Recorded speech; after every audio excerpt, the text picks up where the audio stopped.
বাংলা শস্য বীমা নিয়ে প্রচার পুরুলিয়ার নেতুরিয়া ব্লকে। পুরুলিয়া জেলার নেতুরিয়া ব্লক কৃষি দপ্তরের উদ্যোগে ব্লকের একাধিক গ্রামে বাংলা শস্য বীমা নিয়ে প্রচার চলেছে। ব্লকে প্রায় 8,000 হেক্টর জমিতে এবছর আমন ধানের চাষ করেছেন 13,000 কৃষক। বৃষ্টিপাতের অভাব নেই, বরং যে কোনো বছরের তুলনায় এবছর সবচেয়ে বেশি বৃষ্টি হয়েছে পুরুলিয়া জেলা জুড়ে। বিগত বছরগুলোর মতো এবারেও সকল কৃষককে বাংলা শস্য বীমার আওতায় নিয়ে আসার পরিকল্পনা নিয়েছে নেতুরিয়া ব্লক কৃষি দপ্তরের আধিকারিক পরিমল বর্মন বলেন, সর্বরী ও দীঘা গ্রাম পঞ্চায়েত এলাকার বিভিন্ন গ্রামে বাংলা শস্য বীমার প্রচার করা হয়েছে। আজ প্রায় 100 কৃষককে আবেদনপত্র বিলি করা হয়েছে। ধান এবং ভুট্টা এই দুটি ফসলের জন্য বাংলা শস্য বীমার আবেদন করা যাবে। তিনি আরও বলেন, ধানের ক্ষেত্রে আগামী 30শে সেপ্টেম্বর পর্যন্ত আবেদন জমা করা যাবে। ভুট্টার জন্য অবশ্য 31শে অগস্ট শেষ দিন। নেতুরিয়া ব্লকের সহকৃষি অধিকর্তা পরিমল বর্মন জানান, যে কোনো মুহূর্তে কোনো প্রাকৃতিক দুর্যোগের কারণে ফসল নষ্ট হয়ে গেলে কৃষকেরা ক্ষতিপূরণ পাবেন। ধানের ক্ষেত্রে হেক্টর প্রতি 76,570 টাকা, ভুট্টার ক্ষেত্রে হেক্টর প্রতি 64,220 টাকা। সেজন্য ফসলের বীমা অবশ্যই করতে হবে। বীমা করানোর জন্য কৃষককে কোনো প্রিমিয়াম দিতে হবে না, পশ্চিমবঙ্গ সরকার তা বহন করবে।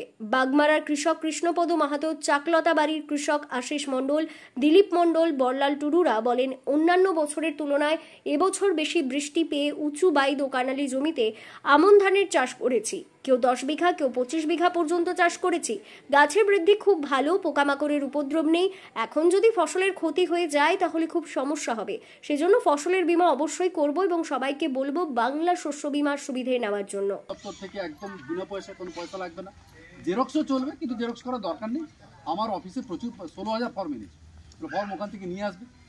যতজন কৃষক আছে প্রত্যেকেই বাংলা শস্য বীমার আওতায় নিয়ে আসতে হবে, এটা আমাদের নির্দেশ। একজনও যেন বাদ না যায়। এর সঙ্গে দিতে হবে সে কোন জমিটা চাষ করছে তার পর্চাটি বা দলিল বা আরও আর যে যা থাকবে সেটা, মানে জমির যেটা প্রমাণপত্র সেটা, তার সঙ্গে ভোটার আধার তো দিতেই হয়। আর কোনো সময় যদি পয়সা পাওয়া যায় তাহলে সেক্ষেত্রে ব্যাংকের যে পাসবইয়ের ফার্স্ট পেজ একটা ক্যান্সেল চেক কিছু একটা তার সঙ্গে ডকুমেন্টটা দিতে হবে, দিয়ে আমার অফিসে জমা করে দেবেন। আমরা সেটা আপলোড করে দেবো বিএসবি পোর্টালে উঠে। এখন তো সব পোর্টাল ব্যাপার, পোর্টালে সব তুলে দেওয়া হবে। তারপরে যদি ঈশ্বর যদি কৃপা করেন ধান ভালো হলে, আমি বলবো না হোক সেটাই মঙ্গল। বিমা কেন করে? বিমা আজ আমাদের সবার লাইফ ইন্স্যুরেন্স বিমা, আমার বিমা আছে। আপনার কেন করে? আপনার জন্য, আপনার জন্য নয়। আপনি মারা গেলে তার যে নমিনি তাদের লাভ হয়, যিনি বেঁচে থাকেন তার জন্য নয়। কিন্তু তাও আমরা চাইবো যে আমরা বেঁচে থাকি, আমার ফসল ভালো হোক, ফলন ভালো হোক। ঠিক আছে, তাহলে এইটুকু